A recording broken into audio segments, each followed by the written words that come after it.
कहीं बेटी हो तो हाथ हिला सकती हैं जिन्होंने ये पत्र भेजा हो। मेरा भाई शिव जी के मंदिर जाता, बाबा देवादिदेव महादेव से प्रार्थना करता, उसका वायुसेना में कभी नहीं हुआ, और अब की बार उसने जो एग्जाम के लिए डाला था वायुसेना से लेकर आ गया और उसकी परीक्षा हुई।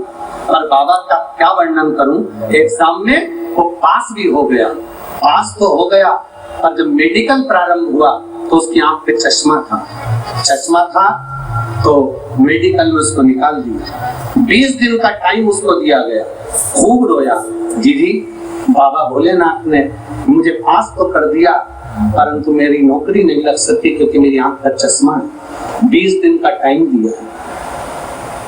मैंने मेरे भाई से कहा 20 दिन बहुत दिन होते हैं। वो सीओर वाला कहता है कि अगर दिल लगा लिया तो 15 मिनट में सुने। लगा, बाबा के चरणों में जा, आंख में जल लगा, शिव जी के चढ़ा हुआ जल जब आंख में लगाना प्रारंभ हुआ, 20 दिन बाद फिर मेडिकल कराया गया, और मेडिकल कराया तो उस मेडिकल में मेरे भाई का सिलेक्शन हो गया और मेरा भाई एयरफोर्स में सर्विस करने लगा। ये शिव तत्व हो गए, हर हर महादेव, ये शंभू है।